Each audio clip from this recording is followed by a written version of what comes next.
Professeur, éclairez-nous. Que signifie ce texte? Ce mot signifie le chef de quoi?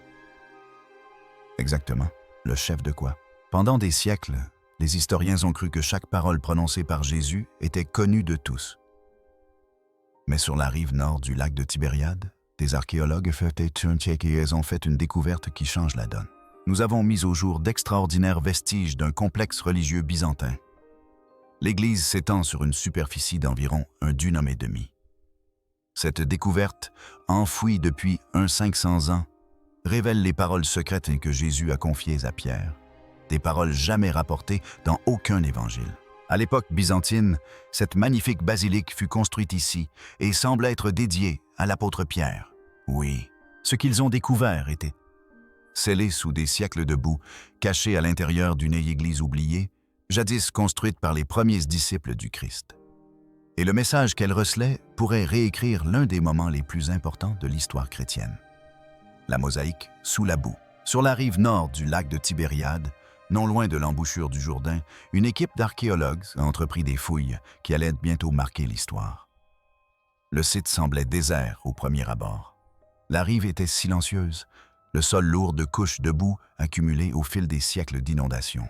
De nombreuses études antérieures avaient abandonné la zone, la jugeant impraticable. Mais cette nouvelle équipe était convaincue qu'un trésor se cachait sous terre. Les pêcheurs locaux parlaient depuis longtemps de pierres sculptées qui apparaissaient à la baisse du niveau de l'eau, et les archéologues voulaient savoir ce qui se trouvait en dessous. Les fouilles commencèrent en pleine chaleur estivale. L'air était imprégné d'une odeur d'argile humide et de sel.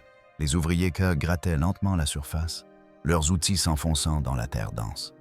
Pendant plusieurs jours, ils ne trouvèrent que que de la boue, des coquillages et des tessons de poterie.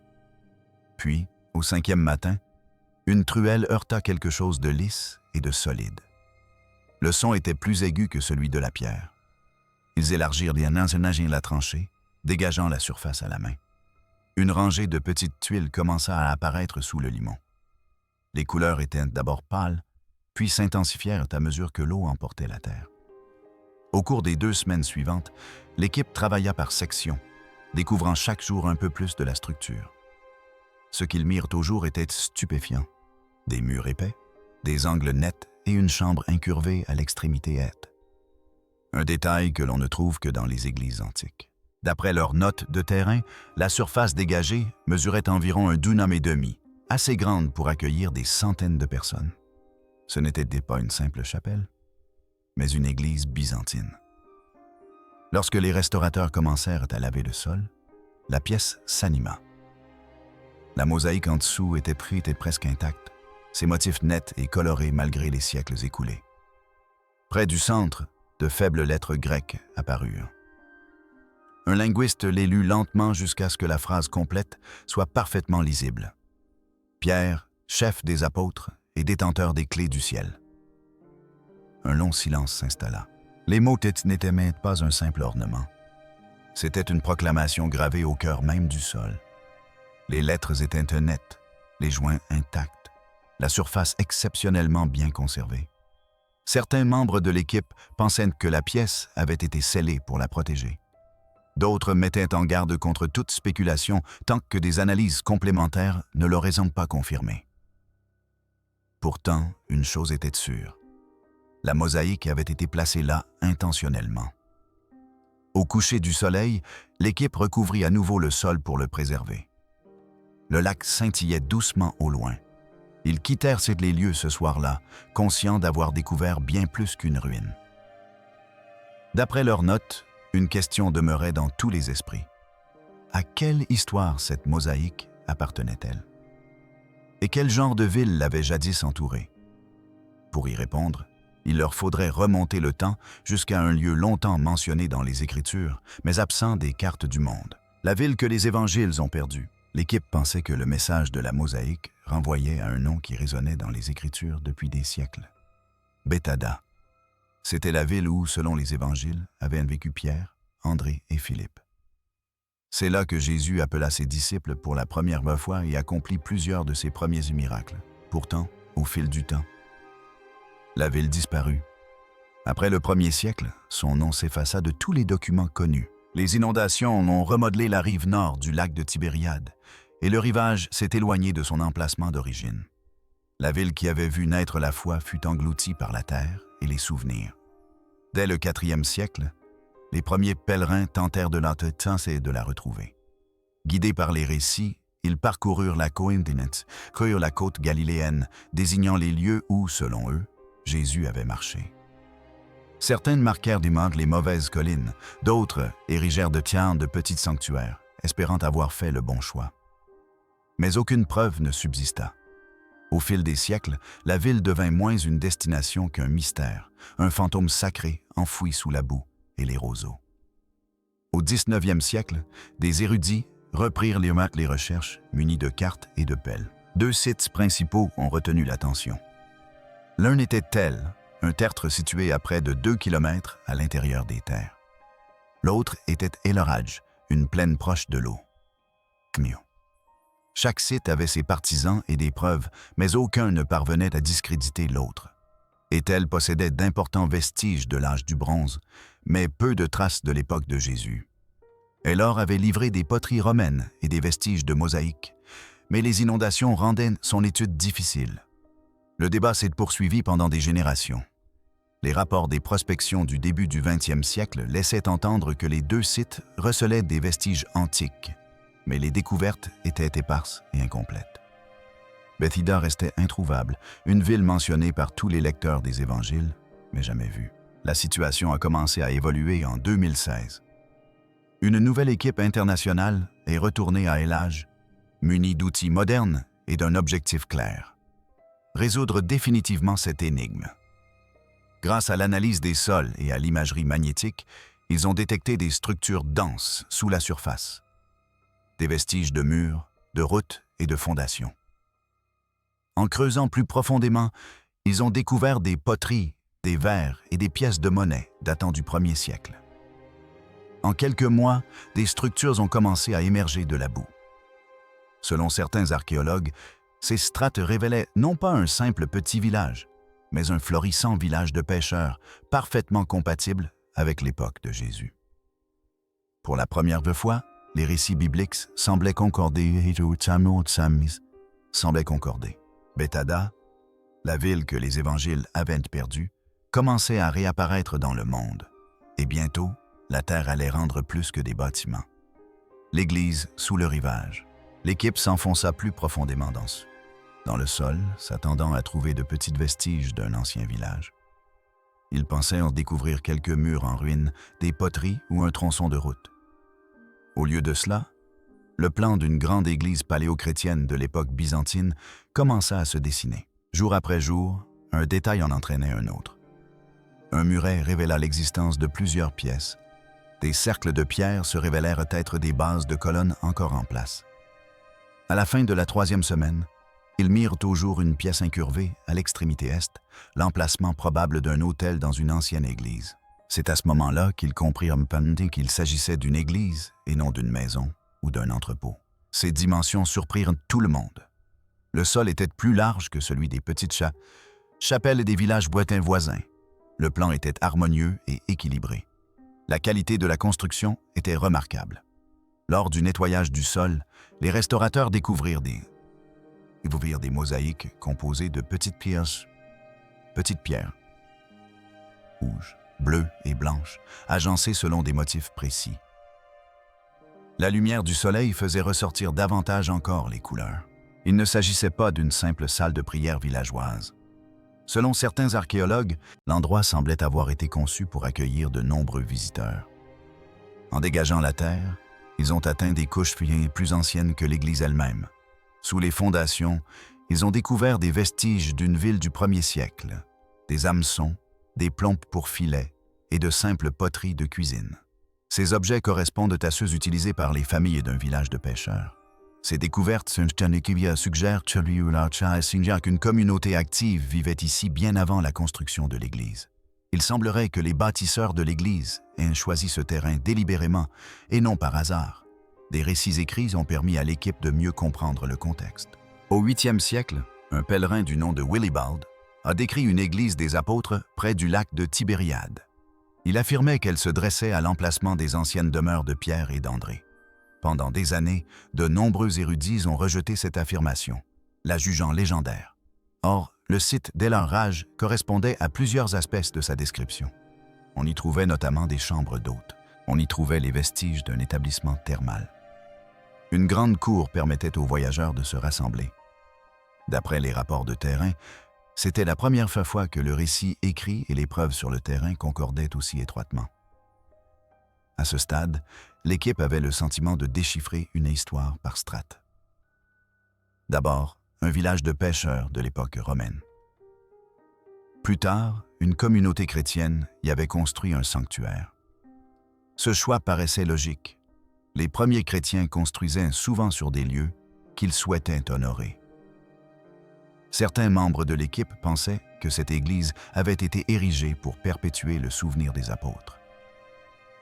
D'autres estimaient avoir besoin de davantage de preuves avant d'avancer cette hypothèse. Tous s'accordaient à dire que le site n'était pas le fruit du hasard. Pourtant, une question demeurait. Pourquoi ce site précis avait-il été choisi avec une telle exactitude? La réponse, ils ne tardèrent pas à le découvrir, se trouvait sous leurs pieds.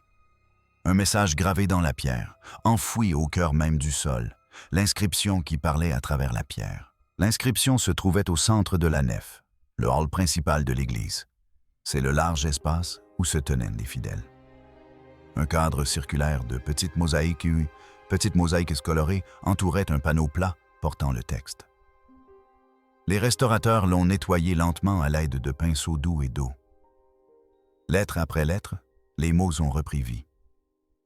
L'équipe a formé un demi-cercle autour du panneau, tandis que le spécialiste du grec le lisait à haute voix d'une voix posée. Le texte commençait par une dédicace classique, attribuant l'œuvre à un homme nommé Constantin et le qualifiant de serviteur du Christ. Ce langage est assez courant sur les sols d'église de cette époque. Puis, le texte changeait de registre et honorait Pierre, chef des apôtres et dépositaire des clés. Tout le monde l'avait compris. Cela faisait écho au verset que de nombreux croyants connaissent de l'Évangile selon Matthieu. Mais les derniers mots lasmos glacèrent le sang. L'inscription évoquait les clés des sphères célestes. Cette formulation semblait déplacée. D'après les épigraphistes présents sur place, elle n'apparaît dans aucun manuscrit biblique connu. Les linguistes de l'équipe ont déclaré que le terme évoquait une idée très ancienne. Il suggérait une conception du ciel par strate ou royaume. Certains érudits présents lors de la réunion ont suggéré par la suite que la formulation pourrait refléter une expression araméenne employée par les premiers croyants pour évoquer l'autorité divine. Ils ont insisté sur le fait qu'il s'agissait d'une hypothèse et non d'une preuve avérée.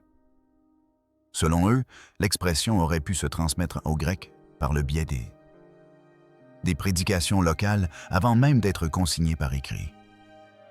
L'équipe a examiné de nouveau les lettres. La gravure était précise, les angles étaient nets, la mise en page était impeccable. La hauteur des lettres était uniforme. Il ne s'agissait pas d'un travail bâclé réalisé par un tailleur de pierre. Le texte semblait destiné à revêtir une importance capitale. D'après les notes de terrain, la netteté des lignes suggérait que le sol avait été protégé dès son origine. Cela expliquerait son excellent état de conservation. Certains ont toutefois souligné que seules des analyses en laboratoire permettraient de déterminer la durée d'exposition du sol avant son enfouissement. L'interprétation des mots restait cependant complexe. Si la phrase avait conservé un proverbe local, la mosaïque pourrait receler l'écho d'un enseignement qui n'a jamais été consigné dans les évangiles. Au sein de l'équipe, certains étaient enthousiastes, d'autres inquiets. Quelques-uns confiaient en privé que ce genre d'affirmation susciterait la colère de plusieurs parties. D'après les comptes rendus des réunions d'information ultérieures, les directeurs ont choisi des termes très prudents. Ils ont indiqué que l'inscription développait une formulation déjà connue. Ils n'ont pas prétendu que cela modifiait les Écritures. Même sans conclusion définitive, l'effet fut immédiat. Le site, d'abord une simple église, devint un lieu capable de redéfinir les débats sur le rôle de Pierre et sur la manière dont les premiers chrétiens se souvenaient des paroles de Jésus. Les lettres n'avaient rien d'un simple ornement. Elle semblait être un message gravé dans le sol, destiné aux générations futures. Pour comprendre pourquoi on aurait dissimulé une telle déclaration, les chercheurs se sont tournés vers les bâtisseurs de ce sanctuaire et vers la foi qui les animait, la foi qui se souvenait où les mots tombaient. Au 1er siècle du christianisme, les croyants n'utilisaient ni carte ni guide écrit pour trouver les lieux saints. Ils se fiaient à la mémoire.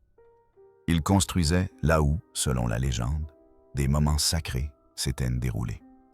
Des églises furent érigées au-dessus de grottes, de puits et de collines, où l'on croyait que Jésus ou ses disciples s'étaient jadis tenus. Il ne s'agissait pas de superstition, mais d'une manière de perpétuer ses souvenirs dans la pierre. Les bâtisseurs de ces premiers sanctuaires se considéraient comme des gardiens de la mémoire, plutôt que comme des créateurs de quelque chose de nouveau. À travers toute la Terre sainte, cette même logique a façonné la géographie de la foi. L'église de la Nativité à Bethléem fut construite au-dessus d'une grotte censée marquer la naissance du Christ. L'église du Saint-Séphilique à Jérusalem s'élevait sur la colline où l'on croyait qu'il avait été crucifié et enterré. À Nazareth, l'église de l'Énonciation honorait le lieu où l'ange s'adressa à Marie. Aucun de ces sites n'a été choisi au hasard. Ils ont été sélectionnés par des générations qui perpétuaient encore des récits transmis de génération en génération, au sein des familles, par les voyageurs et les communautés locales. L'église d'El-Harraj semble s'inscrire dans cette même tradition. Ces bâtisseurs ont choisi un terrain que les générations précédentes avaient déjà désigné comme sacré. Ils y ont inclus des chambres pour les hôtes, un baptistère et un vaste espace central pour le culte. Selon les témoignages, ces éléments sont courants dans les lieux de pèlerinage qui accueillaient les voyageurs venus prier ou chercher la guérison. Chaque élément de la conception invitait au souvenir. Rien dans la structure ne suggérait une invention ou une expression personnelle. Les bâtisseurs souhaitaient préserver un souvenir qu'ils croyaient déjà avoir été transmis oralement. Certains archéologues pensent que le site témoigne d'un effort pour maintenir vivante une mémoire transmise oralement. Le sol sous la basilique était peut-être associé à des événements du ministère de Jésus. Pour eux, la conception même de l'édifice tenait lieu de déclaration.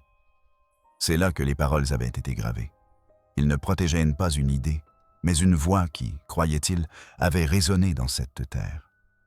Dans cette perspective, Pierre était plus qu'un disciple dont le souvenir est inscrit dans la pierre. Il était le gardien d'une promesse faite directement par le Christ. La mosaïque du sol qui le désignait comme le chef des apôtres n'était peut-être pas une simple décoration. Il pourrait s'agir d'un rappel codé d'une conversation que les premiers disciples ne voulaient surtout pas oublier. Certains chercheurs restent prudents.